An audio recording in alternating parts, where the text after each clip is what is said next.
all, Elioaux here. It's that time again. Patch 7.3 looms and the finale of Dawn trails story with it. Reminder that like Heavensward, Stormblood, and Shadowbringers, and unlike A Realm Reborn and Endwalker, the Point 3 is the climax of the story for this expansion, and the Point 4 and Point 5 will be more of a prologue going into 8.0. As usual, I'm going to take the time to break down the trailer, remind you of some of the old information, glean what new stuff I can, and focus on embracing the excitement. I will say before starting that the dev team are working hard to obfuscate the major beats of the patch, with the trial still being a mystery. It's Nekron, or at least a Nekron substitute. Not surprising, since it is the finale, and may have more than a few repercussions on our future adventures. Without further ado, let's dive in. There is no shame in being afraid. It is that very fear which will drive you to conquer death. I'm going to start with visuals, then talk about the audio. We start off with a shot of the Warrior of Light interrupted by a shot of Callix, and then back to the Warrior of Light in a void with an electro pattern appearing on the ground. I suspect that this is, if not the intro of the trial, then a cutscene slightly before it, as the general visual choreography reminds me of intros like the Zodiark fight, and us being alone weapon in hand is a near universal trial indicator. Mix that with Electrope making what seems to be a square arena-shaped floor. There's actually something else interesting about this event and how the spreading Electrope is shot. It's very similar to the Mancala that appears when the Blessing of Light activates or appears to us. That might just be an idle similarity, but it may play a bit into some of the mirroring that could be tied to Callix. What we know about Callix is that he found preservation sometime during the Levin Surge, and devoted himself to curing Levin's sickness. At some point, he became an Endless, but his plans at that time were cut short when Kryle's parents fled from the Ninth Reflection with the key. At some point, most likely during her initial creation, he gave Endless Sphen her prime directive to keep the Alexandrians alive at any cost. And in order to do so, she would need the key to obtain the requisite Aether. And that's how we ended up where we were in 7.0. His current goal is to turn 5,000 people using Neo-regulators into Endless, so that they can evolve beyond the bounds of humanity and mortality. In order to do this, he will need the key that we have in our possession in order to access the other reflections and myriad worlds beyond, and the living Aether that they possess. My guess is that he's going to take the 5,000 individuals, use their souls as the starting power source, and stuff their memories into a sort of mobile living memory platform. They may or may not be our trial foe, and once he has taken the key from us, either by force or manipulation, travel off into the interdimensional rift. Now, while him knowing about other reflections is not that odd, since Preservation had studied the key and made the Gate of Remembrance, the thing that is very strange, and Kryle even calls this out, is that he refers to his world as the Ninth Reflection, and our world as the Source. Not as mysterious other worlds or dimensions, or some other broad title. No, specifically the Ninth. The only people who use this language are Ascians, people who have been the pawns of Ascians, or Hydaelyn's chosen warriors, and even then, typically only once they have dealt with Ascians.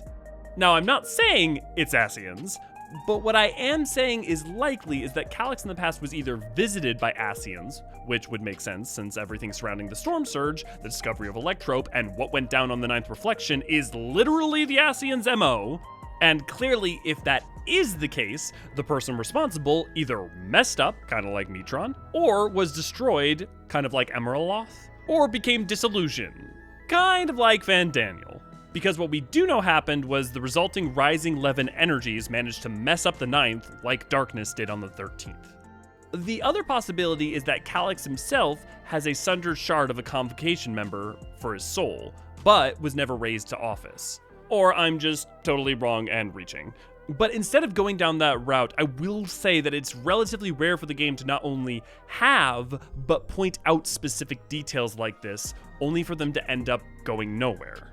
So even if these two possibilities are incorrect, there is an importance to his understanding of this. On to the voice line. There is no shame in being afraid. It is that very fear which will drive you to conquer death. This is both, I think, an honest view of Callix, but also his emotional manipulation at play.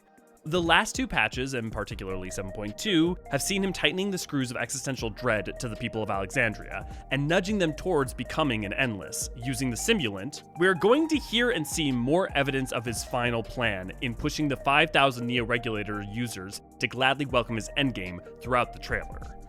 On the topic of regulators and endgames, we have a few citizens of Alexandria all wearing Neo-regulators, making them each one of the 5,000, and all with some familiar blue flames in their eyes.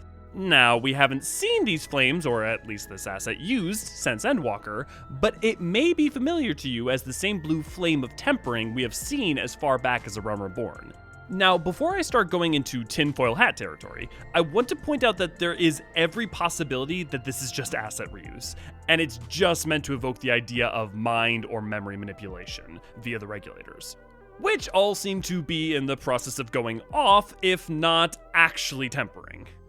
That said, we know the regulators have the power to tamper with memory, and we have seen that recently put into effect with Queen Sphen and the simulant, and the Neo-regulators have clearly some purpose beyond the normal regulators. It is also known that tempering as an act is the corruption of the soul by magical means, but that the memories involved with the period while tempered must be removed, otherwise the tempered individual will effectively stay stuck in their tempering. This is explicitly stated in the 5.x patches.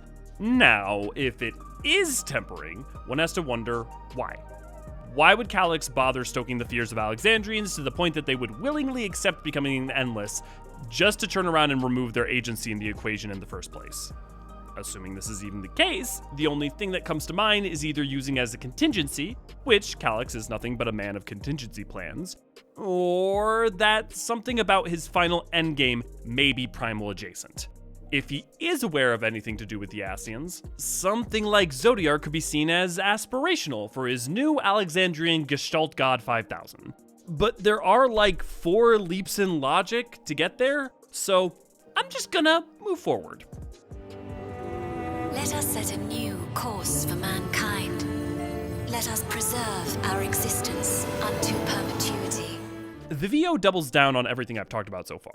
It's literally everything Callix has stated as his plan, and an analysis is not the forum to talk about the fundamental misunderstandings of the human condition or the tragedy that is Callix's outlook. Clearly, his mentality is a byproduct of growing up during the Storm Surge. One day, I will get around to talking about this, but that frankly would require a much deeper dive into the whole of Dawntrail. I will point out that this entire announcement of the Alexandrian PA system from the start of the trailer is likely the final message before the Neo-regulators are kicked into gear, as the announcements have preceded things going topsy-turvy throughout 7.x, all to Callix's designs. With evolution's brilliance will we banish the ever-present darkness of mortality.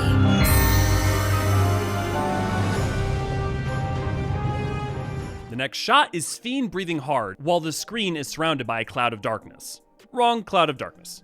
Wrong cloud. Wrong cloud. Callix looks over to the Scions, and I will have more to say about that section later, as I think it takes place after the dungeon, but before the trial.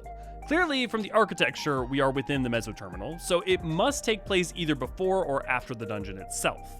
Noticeably, the only 2 members of the group who seem to be either exhausted or affected by the dark haze are Wuk Lamat and Sphen, which could be tied to exertion, or as pointed out to me by one of the members of our Discord, discord.gg/Eorzean Archives, may actually be because they are the only 2 members of the group without warding scales, and that darkness is an ethereal haze or blanket with corrupting effects.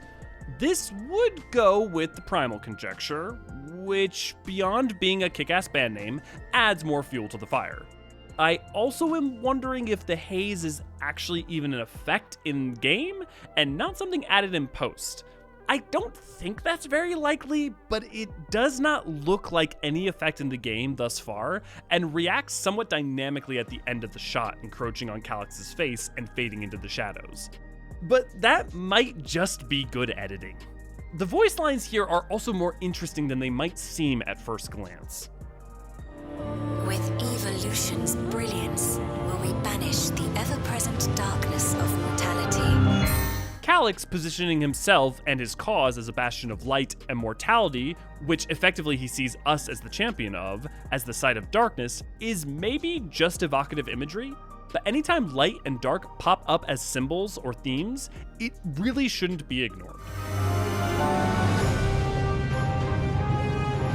For the longest time, we've been protected by Queen Sphen and the systems put in place by our forebears.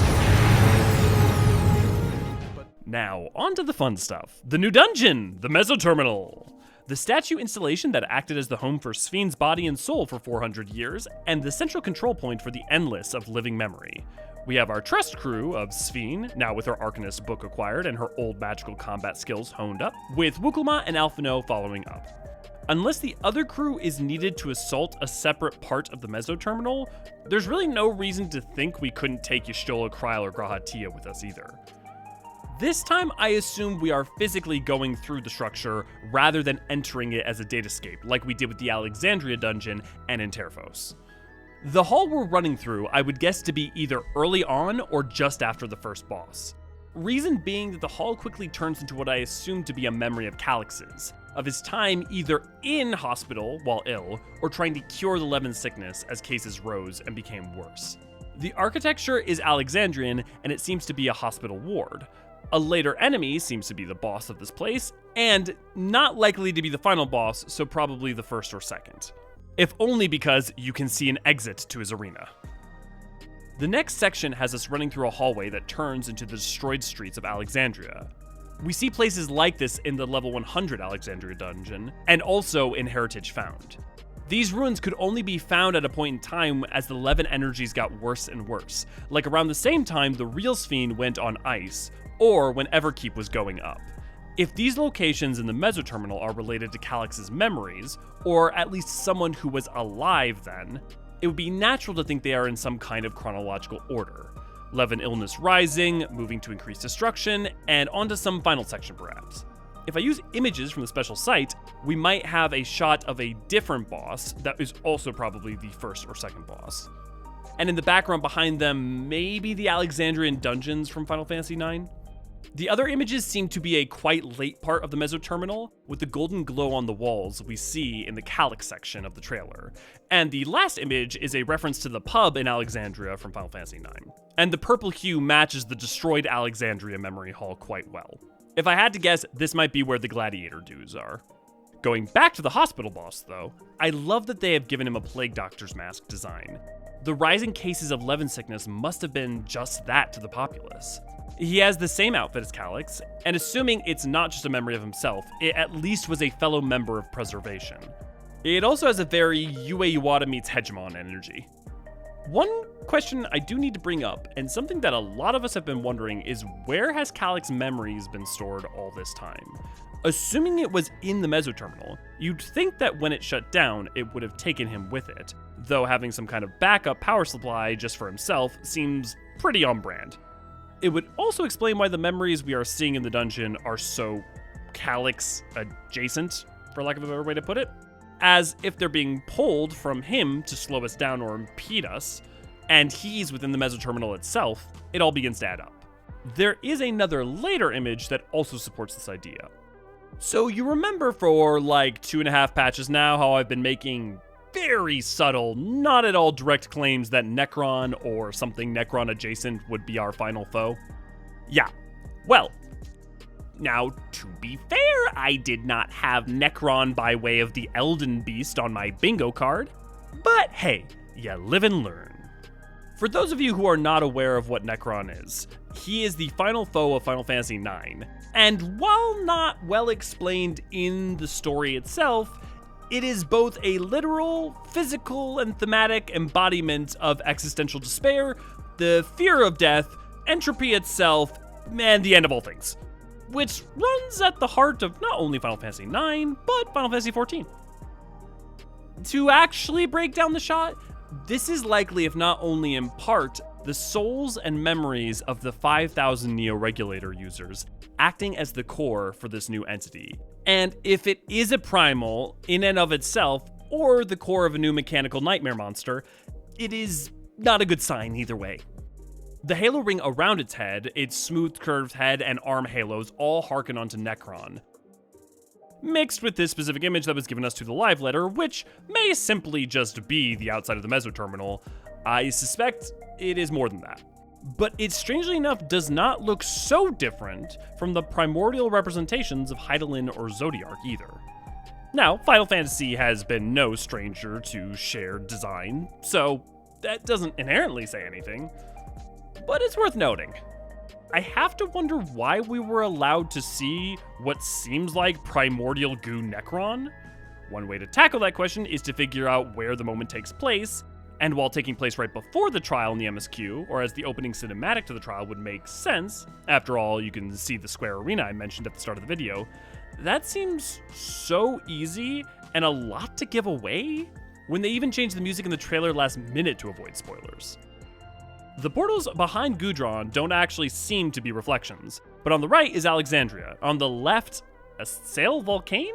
Maybe these are not portals to other places or times, but instead the outside of the Meso Terminal itself, since Yesterland is basically a faux Alexandria. Or maybe the Alexandria and the Tear is the dungeon, and these are memories of datascapes or locations Callix is accessing using the speculated copy of Endless Sphen's memory he has. Shale mentions this in 7.2 when we claim the crown. There are so many good possibilities, it makes my head hurt. What an exciting time to be a Warrior of Light. For the longest time, we've been protected by Queen Sphen and the systems put in place by our forebears. But no more. From now on, we need to learn on our own. Okay, before we move off of the MSQ stuff, let's talk about the voiceover. Having listened to it a few times, I'm fairly certain it's Malachite, the Eldite male who helped to deliver dead people's effects that we met in 7.2. It seems like it's him taking up not only the lesson that we've been trying to help Alexandrians learn these past few patches, to figure out how to move past the sorrows of death and things coming to an end. It's proof that not Alexandria and not all her people are lost to despair, or the delusion of becoming an endless. I don't mean to zoom through this next part, but I'm going to put most of my time and energy on the MSQ analysis. With that being said, are you ready for Moon Mines 2, Felucia Boogaloo? I know I am. Please somebody help. Something is broken deep inside of me. The new star we are headed to is Fena. Honestly, not too much to say. With the moon base finished as our launch point out into the stars, we are now checking out new stars to help discover new things and seed life. We have our awesome looking spaceships and naming way, plus the new fate for getting your bonuses in sweet blue mech. I am hoping that these are the base mech you can get, as blue is the best color. Don't at me in the comments. And I would personally like to not lose my soul for a second, third time. We also have two other mounts to get with the Android Dommel and the hoverboard that was shown off in the live letter. But I'm weak. So weak. Back on the MSQ, we have Galul Jaja looking at the sword of his dad and his father. Otis on the left and Zeralja on the right. Rejected by his father and raised by Otis in effect as a near surrogate dad. Constantly, the people he cares about he loses, and he's powerless to do anything to stop it. Clearly, that makes him feel weak and useless, and one has to wonder what he might do with that feeling. My hope is that it will lead not only to growth, but a strength of feeling and a desire not only to protect his people, but to place his faith in others. A certain crown, we'll see later, Guardians of Alexandria, and all this talk of primals has me wondering if we might see a guardian embodiment of Alexandria, created through the combined prayers of its current King of Resolve and recently returned Queen of Reason.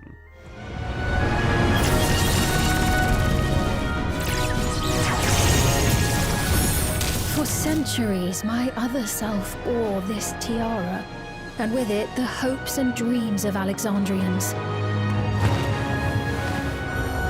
I will not let them go unanswered.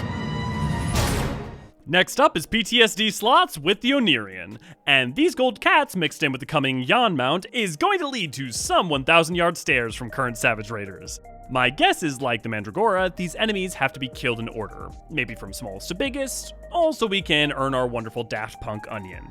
If you don't do maps, then don't worry about this Magic Elezen's funny words.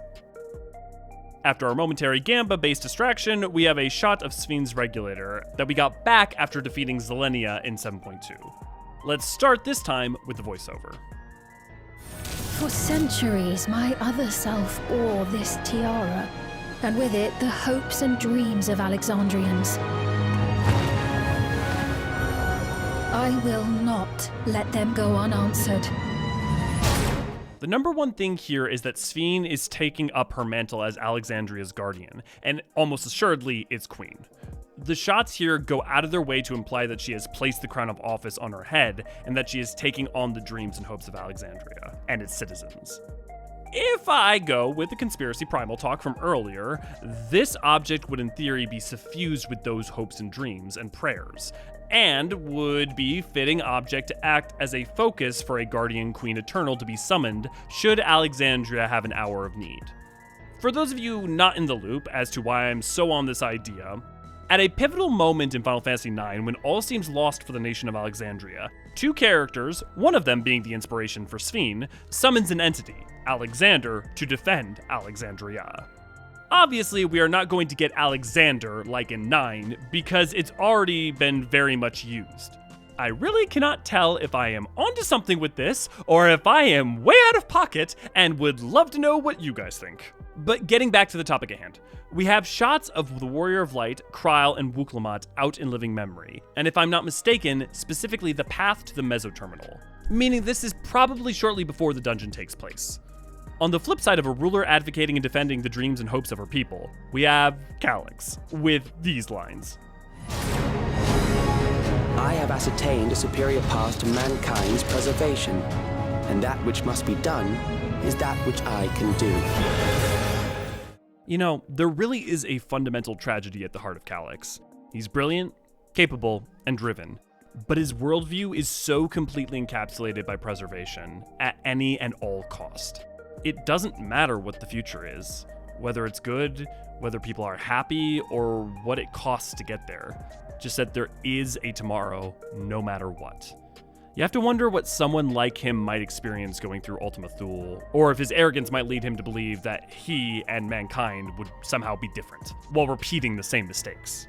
I am not saying he will or should be redeemed, or anything like that, only that there is a fundamental tragedy in his existence. Ultimately, either way, he needs to be stopped. I do wonder about his lines here and his enigmatic lines at the end of 7.2.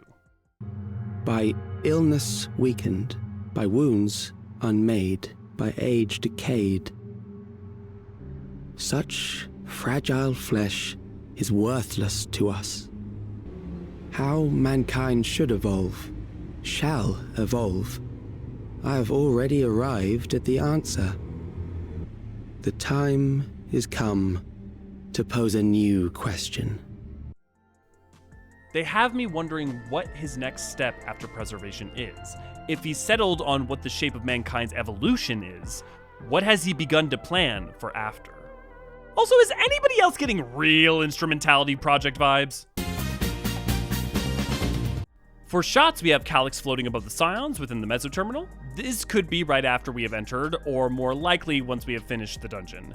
Notably, this is the same floor as the hazy darkness from earlier, so it's probably before whatever starts affecting Wuk Lamat and Sphen takes place. And now things go from bad to worse, as the robot uprising begins in earnest. No, not actually, but we do have a robot with a weird static field around it running towards someone.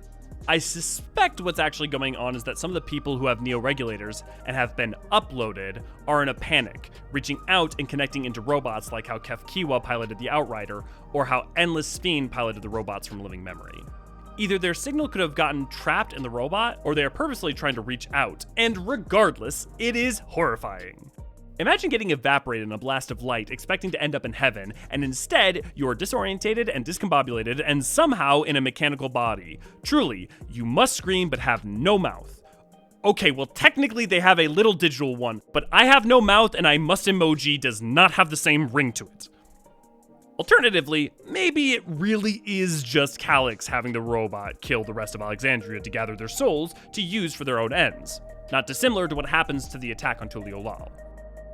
Geode seems to blast the robot off the dude, which is nice, leading into Erenville trying to wake up his friend from an earlier patch, who seems to be in a blue-eyed Neo-regulator-fueled daze, and honestly, who hasn't been there? You can tell the Neo-regulator is on by the purple activation ring. The next shot is not only creepy, but I think is going to precede a really messed up sight. One of the Hydaelyn males that we see towards the end of patch 7.2. During that patch, he was bemoaning to his friend how he couldn't get a Neo-regulator, while his friend had gotten one. Which, 1, leads me to think he might steal his friend's, and 2, I think this is right before we see this guy get vaporized into dust. During 7.2, there was a guy with a Neo-regulator who, during the assault on Alexandria, just mysteriously poofed into dust. I suspect that what might be happening is that the Neo-regulators are absorbing the souls and memories, like they are supposed to, then transmitting to the Meso Terminal. The one problem with that is that it means that the Neo-regulators are bypassing the orogenic system to cleanse memory from soul, but in theory, if both could be sent to Callix, he may already be able to either part them from each other, or use the souls for power while keeping the memories. If it was just to consume their souls, there's no real reason to limit the Neo-regulators to 5,000, as the more there are, the more living Aether he'd have. Back to Mr. Dust. He seems to be happy and welcoming becoming an Endless, as we see the Neo-regulator activate. A quick break for the new PvP map. Hey, there are going to be some changes, like potion timers and dual queues for Crystalline Conflict, new glams, and now, not getting stun-locked into Oblivion with changes to Purify. Hooray. I gave her my word! I promised I would protect her people! That is enough of an MSQ pause. We have the Dark Miasma from before, but not as a screen effect, affecting the Scions outside of Sphen and Wuk Lamat. This may just be as simple as a neurotoxin or something like that meant to take us out.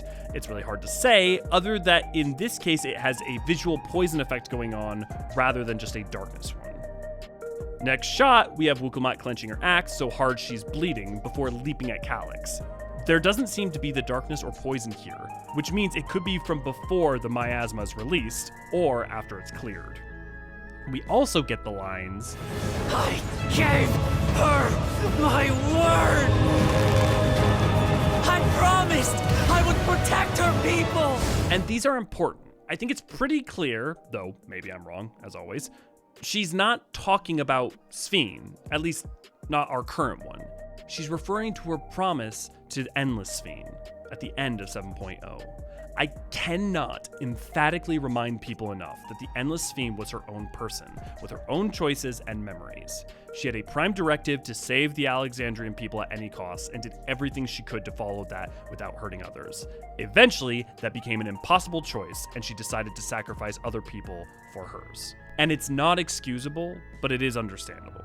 And even to her last moment, all her thoughts were to her beloved Alexandria, and for it to be well. A promise to her matters, and her death is an actual loss. For Callix not only to harm her people, but to deface her memory at every turn, and to care so little is deeply cruel, which is why Wuk Lamat is so incensed. Behold the glory of the Zarat!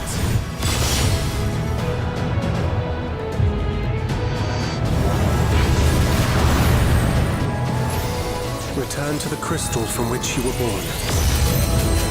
Oh boy, oh boy, oh boy. Okay, this is already 3 minutes made into 30, but here we go. Look, Final Fantasy XI is not the FF I have the most hours in. That is Final Fantasy XIV, quickly followed by Final Fantasy X. So I will just focus on giving an overview of what I do know from 11 and can point out. First up, we get Sandoria, an Elvon starting city from the base Final Fantasy XI. And if you think Ishgardians are racist and snobby, oh boy, you ain't seen nothing. Wait a second, I'm an Elzen. Importantly, one of our companions, Alshal, is Elvon, so ostensibly he would know about this area. Next we have the boy, the legend, Camlanot. And after going to Juno last time, and with some of the story hints prior, getting him to show up now makes a lot of sense. Him and his brother Eldnarsh are the primary baddies of this expansion. Rise of the Zylart. Now that we have an official voicing for it, there is an answer, and it's Zylart, not Zylart. My guess is Camlanot will be our second to last boss, and Eldnarsh will be our last boss. But I'm not really confident on that. There's a lot of different ways they could play it, with them even being 4th and 5th, or maybe even earlier. Regardless, it's gonna be a lot of fun. Except his elemental swords. That is going to be a lot of you dead. That is what it is going to be, yep. After that, we have Prish in slow-mo looking shocked, with Alshal trying to make it to her in time, and what looks like Bakul Jaja trying to take a sword swipe from the fake Galul Jaja to protect her. The following thing is Dunscape 2, Omega Booga. Wait, nope. I already made that joke in this video. But yeah, we have Proto-Ultima and Proto-Omega from Final Fantasy XI as duo boss, while riding on airships, which will be rad. And if you, like me, have done a lot of Dunscape, you know that there are going to be a lot of dead bodies. Back to talking about locations, what I think is either Kufim or Bucidine Glacier. I have spent a little bit of time in both, and neither are really perfect matches. Partly because it's just so much more pretty in Final Fantasy XIV. But I'm guessing this tower may act as our battleground for when we arrive at Kemlanat and Eldnarsh. Speaking of Eldnarsh, here is the little older brother. Don't ask me why the older brother is a kid. Zillards are weird. They're basically just Final Fantasy XI Ascians. That's not a great analogy, but it's kind of apt. It's nice to have some voice lines, and hearing Return to the Crystal from which you were born is interesting because that makes a lot more sense in Final Fantasy XI cosmology than it does in Final Fantasy XIV. But other than fighting Altana as our final boss, I'm gonna wait to hear more on that.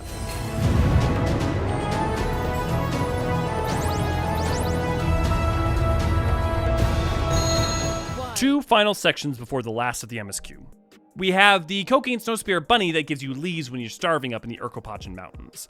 This is the Yokui quest, and I am not really sure what could be happening here other than it's going to be a crafting allied society quest, and being about veneration or the repairing of old monuments, particularly of the ancient Yokui Empire.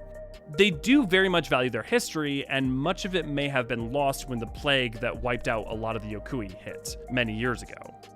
My hope is that we deal with the Charwagger some, the Yokui that wear red and live in a Sultern, since they had a place in the MSQ, and finding a way for them to work with the Yokui of Warlord's Echo would be rad.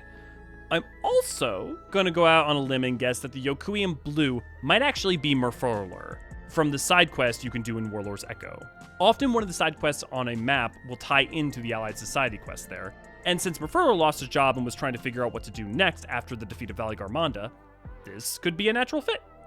Yeah, it's Hildebrand. He's, hard-boiled and stuff. On to the home stretch. Why do you pursue your evolution with such fervor? What do you hope to achieve with this eternal existence?